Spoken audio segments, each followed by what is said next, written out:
had a crippling form of arthritis together with a so-called incurable form of skin disease. Medical treatment had failed to alleviate the condition, and the father had an intense longing for his daughter's healing and expressed his desire. In the words just quoted, Dr. Evelyn Fleet said that the newspaper article pointed out that one day the family was out riding when their car collided with another. The father's right arm was torn off at the shoulder, and immediately the daughter's arthritis and skin condition vanished. You must make certain to give your subconscious only suggestions which heal, bless, elevate, and inspire you in all your ways.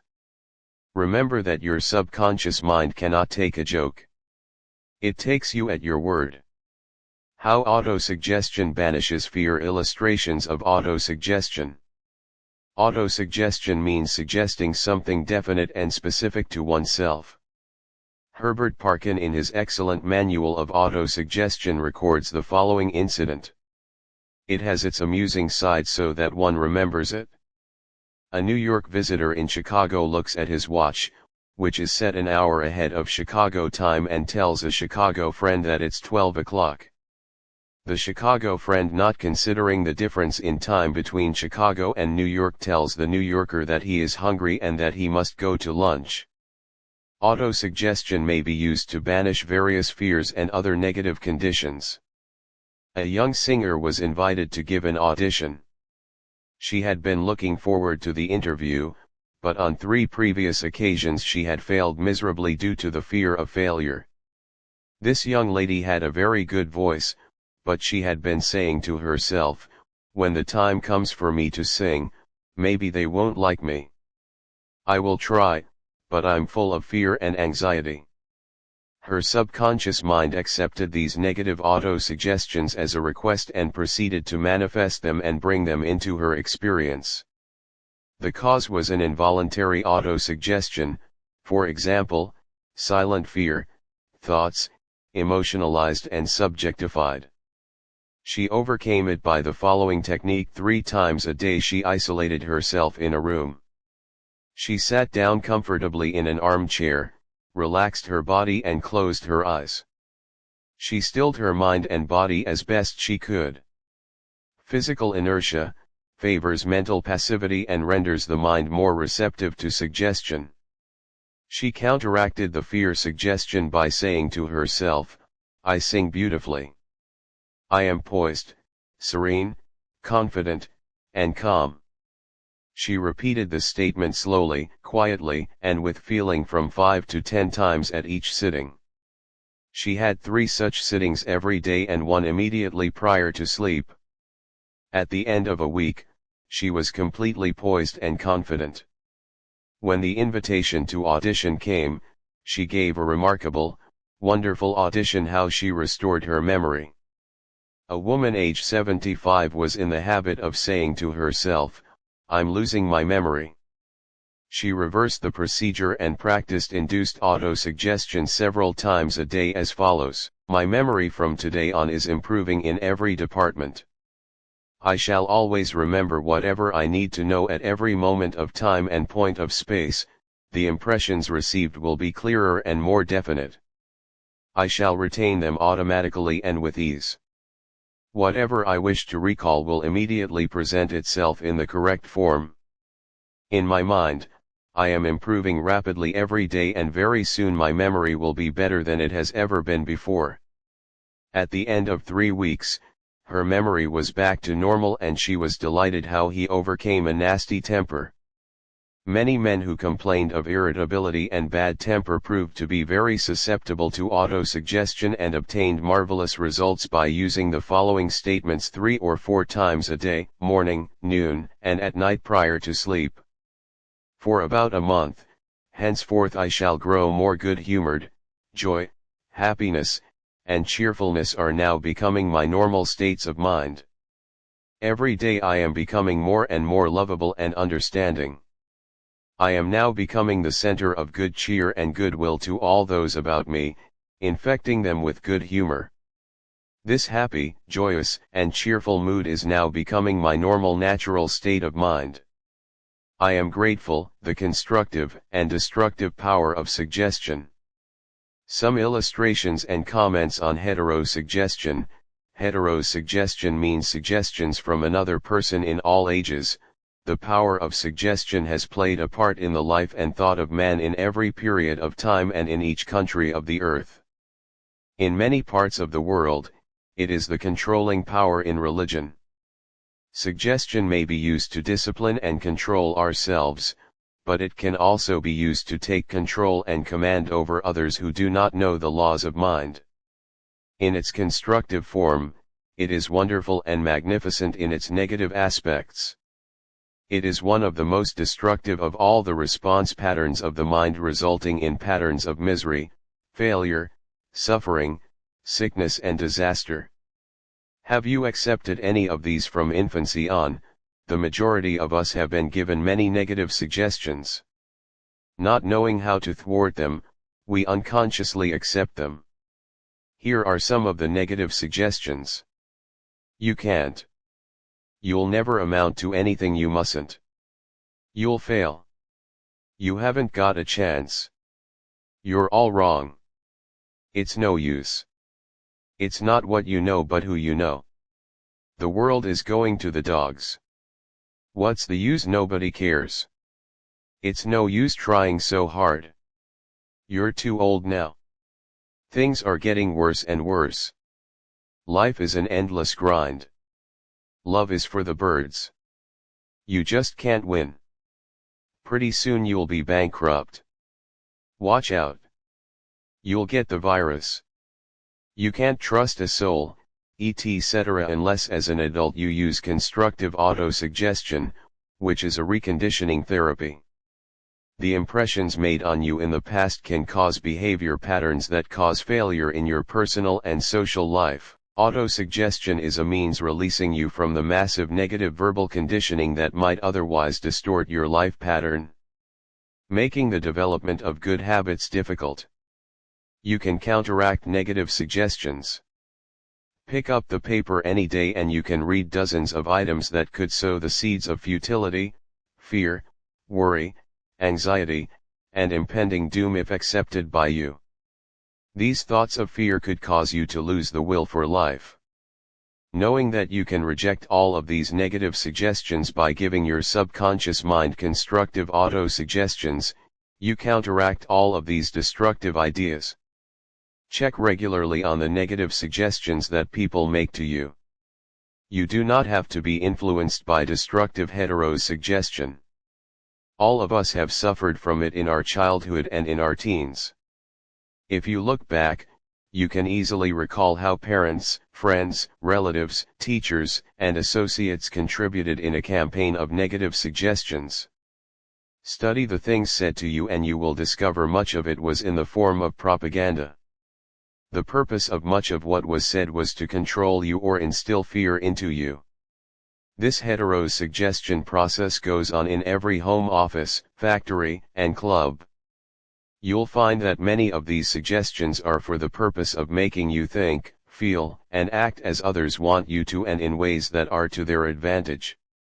How suggestion killed a man. Here is an illustration of heterosuggestion. A relative of mine went to a crystal gazer in India who told him that he had a bad heart and predicted that he would die in the next new moon. He began to tell all members of his family about this prediction and he arranged his will. This powerful suggestion entered into his subconscious mind because he accepted it completely. My relative also told me that his crystal gazer was believed to have some strange occult powers and he could do harm or good to a person. He died as predicted, not knowing that he was the cause of his own death. I suppose many of us have heard similar, stupid, ridiculous superstitious stories. Let us look at what happened in the light of our knowledge of the way the subconscious mind works. Whatever the conscious reasoning mind of man believes, the subconscious mind will accept and act upon. My relative was happy, healthy, vigorous, and robust. When he went to see the fortune teller, she gave him a very negative suggestion, which he accepted. He became terrified and constantly dwelt upon the fact that he was going to die at the next new moon. He proceeded to tell everyone about it and he prepared for the end.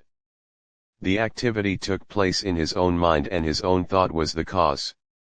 He brought about his own so-called death or rather destruction of the physical body.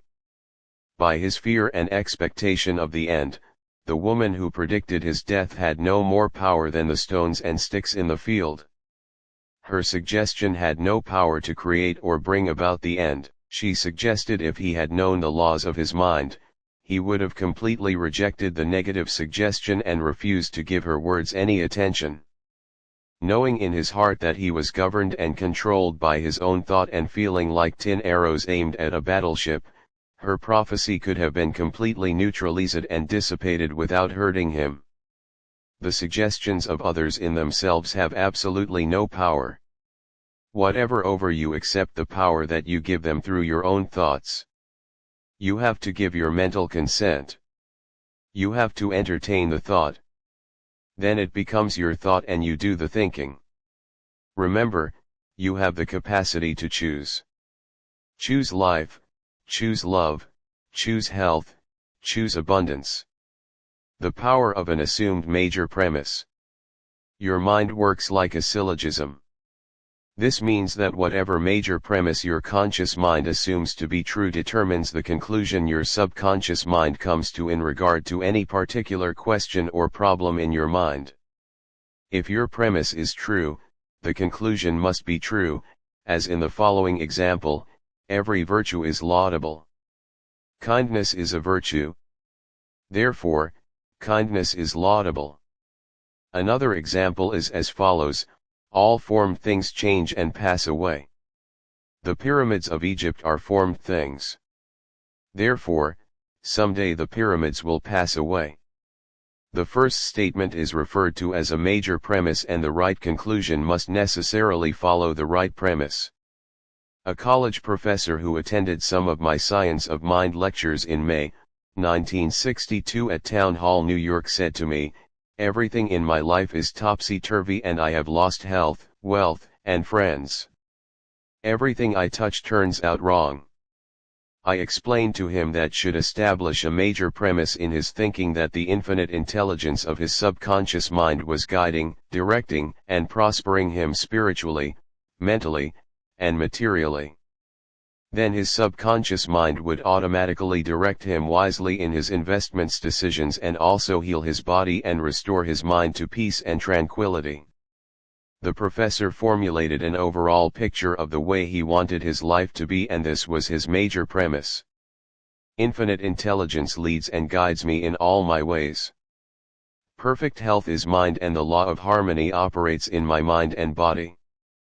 Beauty, love, peace, and abundance are mine. The principle of right action and divine order govern my entire life. I know my major premise is based on the eternal truths of life, and I know, feel, and believe that my subconscious mind responds according to the nature of my conscious mind thinking. He wrote me as follows. I repeated the above statements slowly, quietly, and lovingly several times a day, knowing that they were sinking deep down into my subconscious mind and that results must follow. I am deeply grateful for the interview you gave me, and I would like to add that all departments of my life are changing for the better. It works. The subconscious does not argue controversially. Your subconscious mind is all-wise and knows the answers to all questions. It does not argue with you or talk back to you. It does not say, "You must not impress me with that." For example, when you say, "I can't do this, I am too old now. I can't meet this obligation. I was born on the wrong side of the tracks. I don't know the right politician." You are impregnating your subconscious with these negative thoughts and it responds accordingly. You are actually blocking your own good, thereby bringing lack, limitation, and frustration into your life. When you set up obstacles, impediments, and delays in your conscious mind, you are denying the wisdom and intelligence resonant in your subconscious mind. You are actually saying in effect that your subconscious mind cannot solve your problem. This leads to mental and emotional congestion followed by sickness and neurotic tendencies. To realize your desire and overcome your frustration, affirm boldly several times a day. The infinite intelligence which gave me this desire, leads, guides and reveals to me the perfect plan for the unfolding of my desire. I know the deeper wisdom of my subconscious is now responding, and what I feel and claim within is expressed in the without. There is a balance, equilibrium, and equanimity. If you say there's no way out, I'm lost.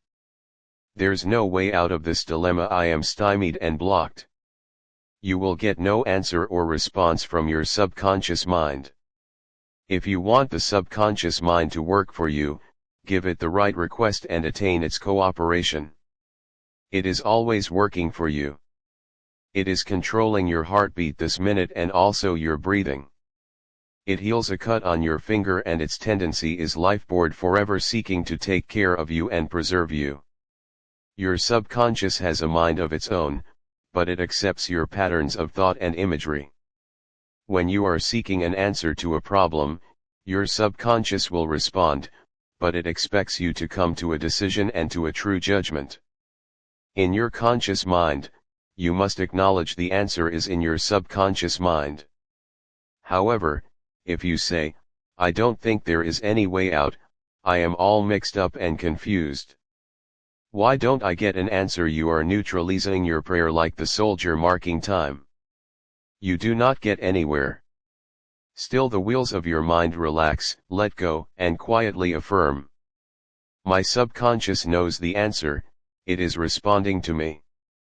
Now, I give thanks because I know the infinite intelligence of my subconscious knows all things and is revealing the perfect answer to me. Now my real conviction is now setting free the majesty and glory of my subconscious mind. I rejoice that it is so. Review of highlights. 1. Think good and good follows think evil and evil follows. You are what you think all day long. 2. Your subconscious mind does not argue with you. It accepts what your conscious mind. If you say, I can't afford it, it may be true, but do not say it. Select a better thought decree. I'll buy it. I accept it in my mind. 3. You have the power to choose. Choose health and happiness. You can choose to be friendly or you can choose to be unfriendly. Choose to be cooperative, joyous, friendly, lovable, and the whole world will respond. This is the best way to develop a wonderful personality. 4. Your conscious mind is the watchman at the gate. Its chief function is to protect your subconscious mind from false impressions. Choose to believe that something good can happen and is happening now. Your greatest power is your capacity to choose. Choose happiness and abundance. 5. The suggestions and statements of others have no power to hurt you. The only power is the movement of your own thought. You can choose to reject the thoughts or statements of others and affirm the good. You have the power to choose how you will react. 6.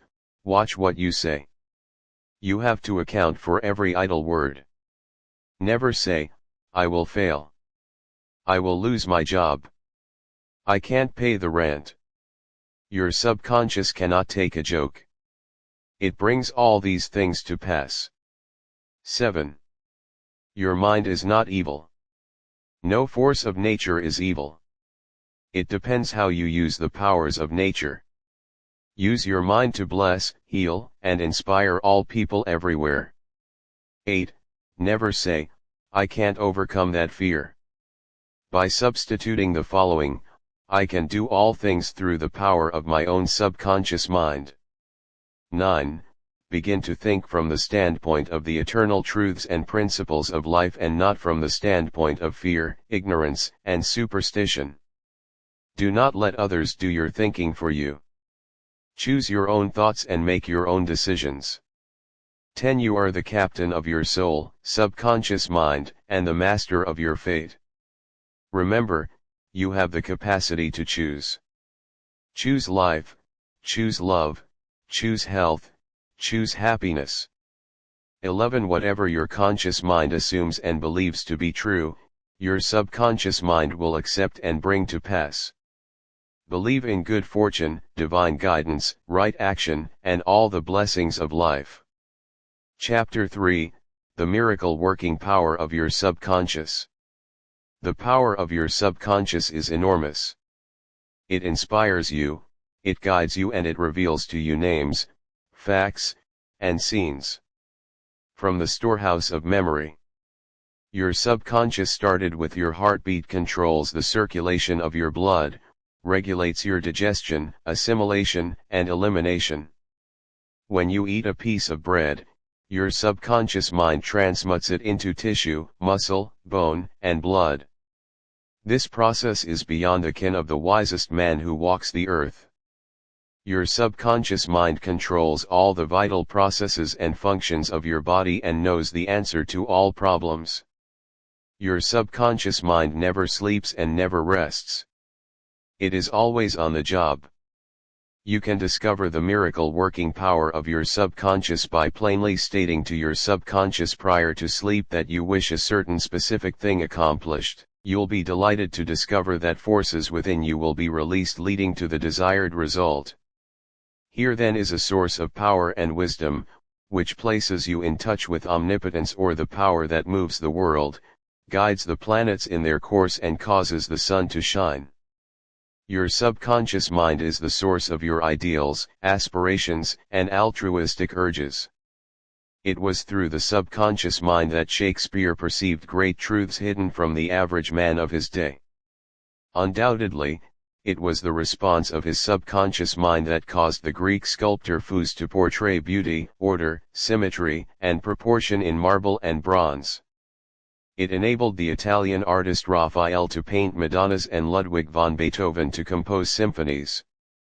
In 1955, I lectured at the Yoga Forest University, Rake, India, and there I chatted with a visiting surgeon from Bombay. He told me about Dr. James Dale, a Scotch surgeon who worked in Bengal. Before ether or other modern methods of anesthesia were discovered between 1843 and 1846, Dr. Dale performed about 400 major operations of all kinds, such as amputations, removal of tumors and cancerous growths, as well as operations on the eye, ear, and throat. All operations were conducted under mental anesthesia only. This Indian doctor at Rishikesh informed me that the postoperative mortality rate of patients operated on by Dr. Dale was extremely low. Probably 2 or 3% patients felt no pain, and there were no deaths during the operations. Dr. Dale suggested to the subconscious minds of all his patients who were in a hypnotic state that no infection or septic condition would develop. You must remember that this was before Louis Pasteur, Joseph Lister, and others, who pointed out the bacterial origin of disease and causes of infection due to unsterilized instruments and virulent organisms.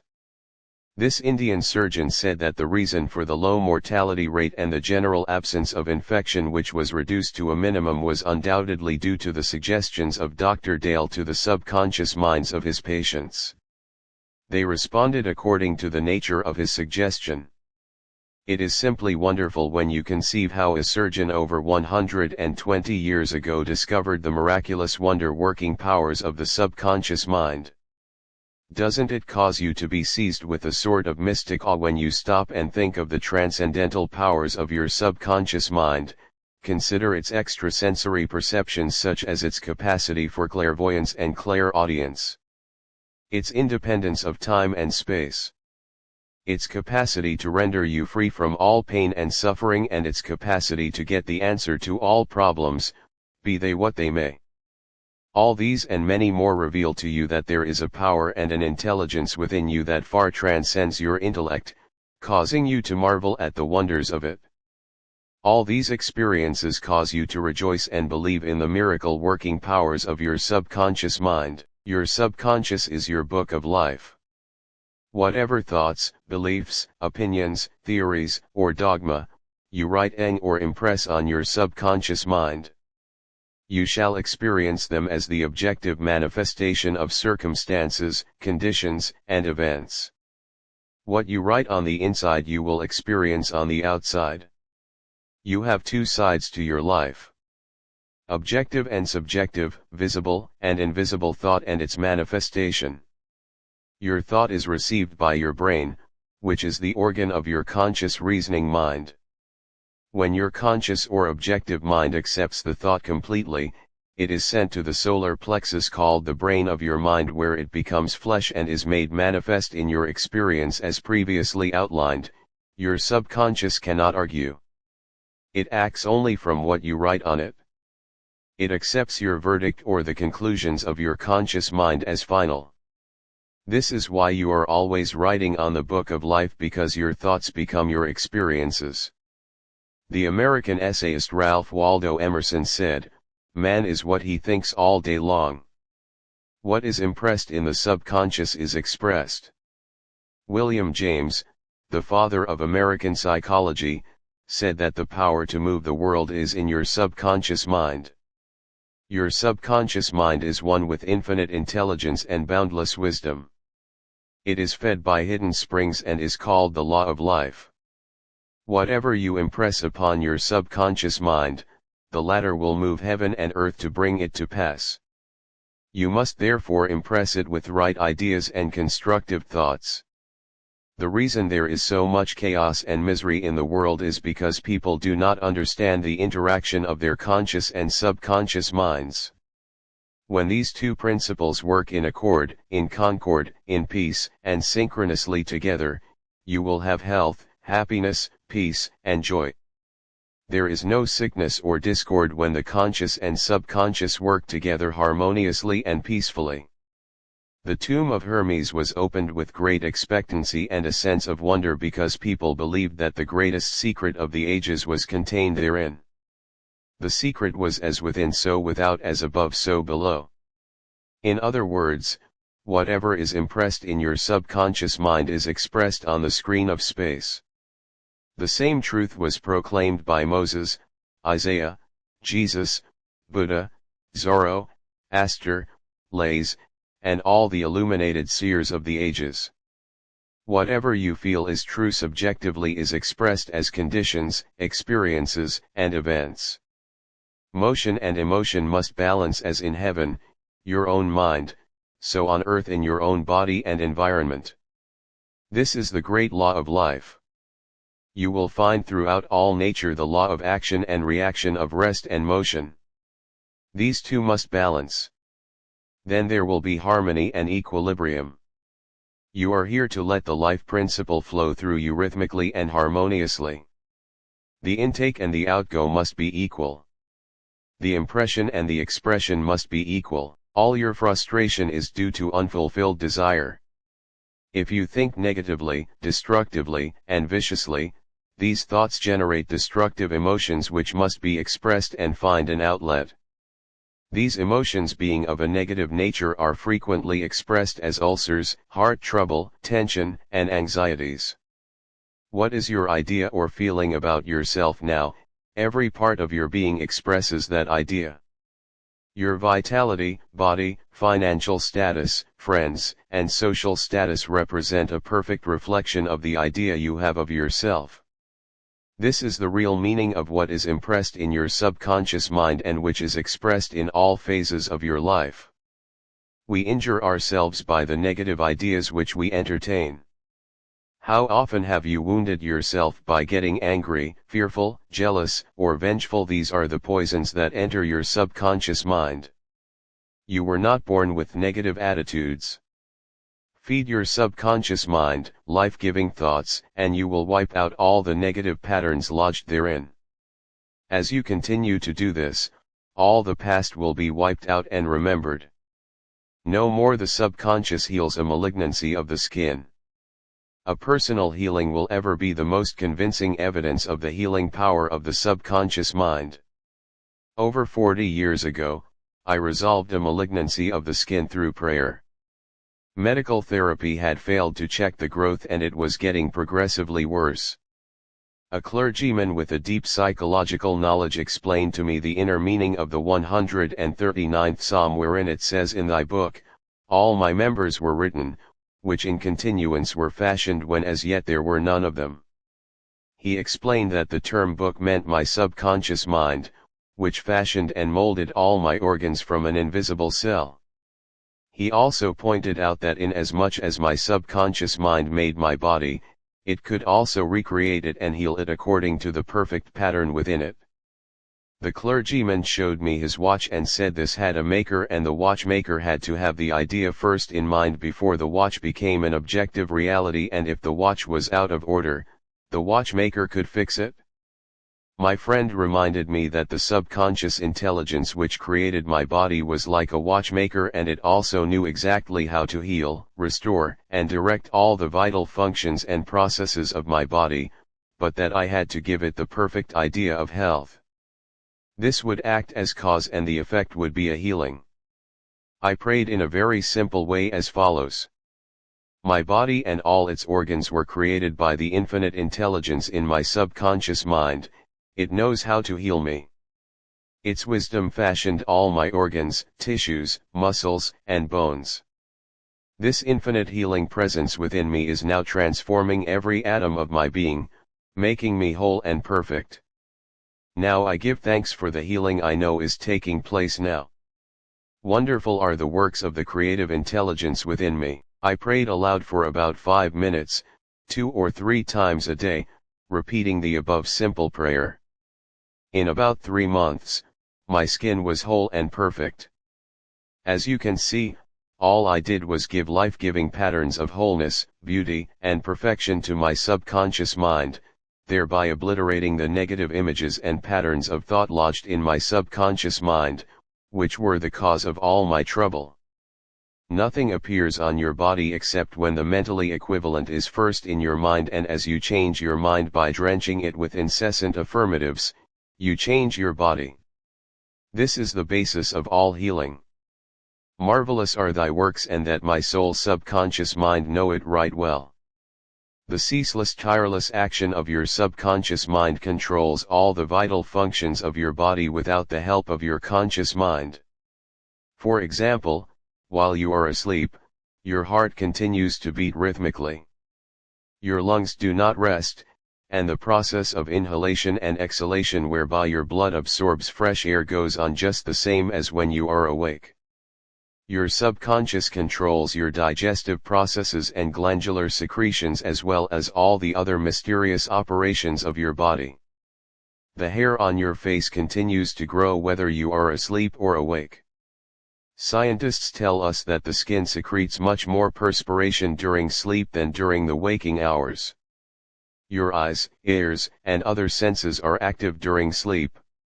For instance, many of our great scientists have received answers to perplexing problems while they were asleep. They saw the answers in a dream. Oftentimes your conscious mind interferes with the normal rhythm of your heart, lungs, and functioning of the stomach and intestines by worry, anxiety, fear, and depression. These patterns of thought interfere with the harmonious functioning of your subconscious mind. When mentally disturbed, the best procedure is to let go, relax, and still the wheels of your thought processes. Speak to your subconscious mind, telling it to take over in peace, harmony, and divine order. You will find that all the functions of your body will become normal again. Be sure to speak to your subconscious mind with authority and conviction, and it will conform to your command. Your subconscious seeks to preserve your life and restore you to health at all costs. It causes you to love your children, which also illustrates an instinctive desire to preserve all life. Let us suppose you accidentally ate some bad food. Your subconscious mind would cause you to regurgitate it. If you inadvertently took some poison, your subconscious powers would proceed to neutralize it. If you completely entrusted yourself to its wonder-working power, you would be entirely restored to health. How to get the subconscious to work for you? The first thing to realize is that your subconscious mind is always working. It is active night and day whether you act upon it or not. Your subconscious is the builder of your body, but you cannot consciously perceive or hear that inner silent process. Your business is with your conscious mind and not your subconscious mind. Just keep your conscious mind busy with the expectation of the best and make sure the thoughts you habitually think are based on whatsoever things are lovely, true, just and of good report. Begin now to take care of your conscious mind, knowing in your heart and soul that your subconscious mind is always expressing, reproducing, and manifesting according to your habitual thinking. Remember, just as water takes the shape of the pipe, it flows through the life principle in you, flows through you according to the nature of your thoughts. Claim that the healing presence in your subconscious is flowing through you as harmony, health, peace, joy, and abundance. Think of it as a living intelligence, a lovely companion on the way. Firmly believe it is continually flowing through you, vivifying, inspiring, and prospering you. It will respond exactly this way. It is done unto you as you believe. Healing principle of the subconscious restores atrophied optic nerves. There is the well-known duly authenticated case of Madame Bear of France recorded in the archives of the medical department of Lourdes, France. She was blind. The optic nerves were atrophied and useless. She visited Lourdes and had what she termed a miraculous healing. Ruth Cranston, a Protestant young lady who investigated and wrote about healings at Lourdes in McCall's magazine November, 1955, writes about Madame Bear as follows. At Lourdes, she regained her sight incredibly with the optic nerves still lifeless and useless, as several doctors could testify. After repeated examinations a month later, upon re-examination, it was found that the seeing mechanism had been restored to normal, but at first, so as far as medical examination could tell, she was seeing with dead eyes. I have visited Lourdes several times where I too witnessed some healings, and of course, as we shall explain in the next chapter, there is no doubt that healings take place at many shrines throughout the world. Christian and non-Christian, Madame Bear, to whom we just referred, was not healed by the waters of the shrine but by her own subconscious mind, which responded to her belief. The healing principle within her subconscious mind responded to the nature of her thought. Belief is a thought in the subconscious mind. It means to accept something as true. The thought accepted executes itself automatically. Undoubtedly, Madame Bear went to the shrine with expectancy and great faith, knowing in her heart that she would receive a healing. Her subconscious mind responded accordingly. Releasing the ever-present healing forces, the subconscious mind which created the eye can certainly bring a dead nerve back to life. What the creative principle created, it can recreate according to your belief. It is done unto you how to convey the idea of perfect health to your subconscious mind. A Protestant minister I knew in Johannesburg, South Africa, told me the method he used to convey the idea of perfect health to his subconscious mind. He had cancer of the lung. His technique, as given to me in his own handwriting, is exactly as follows. Several times a day I would make certain that I was completely relaxed mentally and physically. I relaxed my body by speaking to it as follows. My feet are relaxed, my ankles are relaxed, my legs are relaxed, my abdominal muscles are relaxed. My heart and lungs are relaxed. My head is relaxed. My whole being is completely relaxed. After about 5 minutes I would be in a sleepy, drowsy state, and then I affirm the following truth. The perfection of God is now being expressed through me. The idea of perfect health is now filling my subconscious mind. The image God has of me is a perfect image, and my subconscious mind recreates my body in perfect accordance with the perfect image held in the mind of God. This minister had a remarkable healing. This is a simple, easy way of conveying the idea of perfect health to your subconscious mind. Another wonderful way to convey the idea of health to your subconscious is through disciplined or scientific imagination. I told a man who was suffering from functional paralysis to make a vivid picture of himself walking around his office, touching the desk, answering the telephone, and doing all the things he ordinarily would do if he were healed. I explained to him that this idea and mental picture of perfect health would be accepted by his subconscious mind. He lived the role and actually felt himself back in the office. He knew that he was giving his subconscious mind something definite to work upon. His subconscious mind was the film upon which the picture was impressed. One day, after several weeks of frequent conditioning of the mind with his mental picture, the telephone rang by prearrangement and kept ringing while his wife and nurse were out. The telephone was about 12 feet away, but nevertheless he managed to answer it. He was healed at that hour. The healing power of his subconscious mind responded to his mental imagery and a healing followed. This man had a mental block which prevented impulses from the brain reaching his legs. Therefore, he said he could not walk. Ideas worth remembering. 1. Your subconscious mind controls all the vital processes of your body and knows the answer to all problems. 2. Prior to sleep, turn over a specific request to your subconscious mind and prove its miracle working power to yourself. 3. Whatever you impress on your subconscious mind is expressed on the screen of space as conditions, experiences, and events. Therefore, you should carefully watch all ideas and thoughts entertained in your conscious mind. 4. The law of action and reaction is universal. Your thought is action and the reaction is the automatic response of your subconscious mind to your thought. Watch your thoughts. 5. All frustration is due to unfulfilled desires. If you dwell on obstacles, delays and difficulties, your subconscious mind responds accordingly and you are blocking your own good. 6. The life principle will flow through you rhythmically and harmoniously. If you consciously affirm, I believe that the subconscious power which gave me this desire is now fulfilling it through me. This dissolves all conflicts. 7. You can interfere with the normal rhythm of your heart, lungs, and other organs by worry, anxiety, and fear. Feed your subconscious with thoughts of harmony, health, and peace and all the functions of your body will become normal again. 8. Keep your conscious mind busy with the expectation of the best and your subconscious will faithfully reproduce your habitual thinking. 9. Imagine the happy ending or solution to your problem. Feel the thrill of accomplishment and what you imagine and feel will be accepted by your subconscious mind and bring it to pass. Chapter 4, Mental Healings.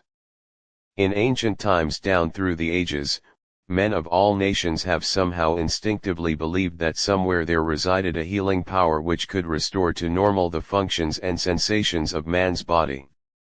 They believed that this strange power could be invoked under certain conditions and that the alleviation of human suffering would follow. The history of all nations presents testimony in support of this belief. In the early history of the world, the power of secretly influencing men for good or evil, including the healing of the sick, was supposed to be a power derived directly by them from God, and the procedures and processes of healing varied throughout the world. The healing processes took the form of supplications to God attended by various ceremonies such as the laying on of hands, incantations, the application of ambulance, talismans, rings, relics and images. For example, in the religions of antiquity, priests in the ancient temples gave drugs to the patient and practiced hypnotic suggestions prior to the patient's sleep, telling him that the gods would visit him in his sleep and heal him. Many healings followed. Obviously, all this was the work of potent suggestions to the subconscious mind. After the performance of certain mysterious rites, the devotees of Het would see the goddess during sleep, provided that before going to sleep they had prayed to her according to weird and fantastic instructions. They were told to mix lizards with resin, frankincense and myrrh and pound all this together in the open air under the crescent moon. Healings were reported in many cases following this grotesque procedure. It is obvious that these strange procedures, as mentioned in the illustrations, given favored suggestion and acceptance by the subconscious mind of these people by making a powerful appeal to their imagination. Actually, in all these healings, the subconscious mind of the subject was the healer. In all ages, unofficial healers have obtained remarkable results in cases where authorized medical skill has failed. This gives cause for thought. How do these healers in all parts of the world affect their cures? The answer to all these healings is due to the blind belief of the sick person, which released the healing power resident in his subconscious mind. Many of the remedies and methods employed were rather strange and fantastic, which fared the imagination of the patients, causing an aroused emotional state. This state of mind facilitated the suggestion of health and was accepted by both the conscious and subconscious mind of the sick. Whatever he decreed, he felt inwardly to be true. He and the people needing help were in the one universal subjective mind, and his silent inner knowing and conviction of the healing power changed the negative destructive patterns in the patient's subconscious. The resultant healings were the automatic response to the internal mental change. His command was his appeal to the subconscious mind of the patients, plus his awareness, feeling, and absolute trust in the response of the subconscious mind to the words which he spoke with authority. Miracles at various shrines throughout the world. It is an established fact that cures have taken place at various shrines throughout the world, such as in Japan, India, Europe, and America. I have visited several of the famous shrines in Japan. At the world-famous shrine called Daisu is a gigantic divinity of bronze where Buddha is seated with folded hands and the head is inclined in an attitude of profound contemplative ecstasy. It is 42 feet in height and is called the Great Buddha. Here I saw young and old making offerings at its feet. Money, fruit, rice, and oranges were offered. Candles were lit, incense was burned, and prayer. As a petition recited, the guide explained the chant of a young girl as she murmured a prayer, bowed low and placed 2 oranges as an offering. She also lit a candle. He said she had lost her voice and it was restored at the shrine. She was thanking Buddha for restoring her voice. She had the simple faith that Buddha would give her back her singing voice if she followed a certain ritual, fasted, and made certain offerings. All this helped to kindle faith and expectancy, resulting in a conditioning of her mind to the point of belief. Her subconscious mind responded to her belief. To illustrate further the power of imagination and blind belief, I will relate the case of a relative of mine who had tuberculosis. His lungs were badly diseased. His son decided to heal his father. He came home to Perth, Western Australia, where his father lived, and said to him that he had met a monk who had returned from one of the healing shrines in Europe. This monk sold him a piece of the true cross. He said that he gave the monk the equivalent of 500 for it. This young man had actually picked up a splinter of wood from the sidewalk, went to the jeweler's and had it set in a ring so that it looked real. He told his father that many were healed just by touching the ring or the cross. He inflamed and fired his father's imagination to the point that the old gentleman snatched the ring from him, placed it over his chest, prayed silently, and went to sleep. In the morning he was healed. All the clinic's tests proved negative.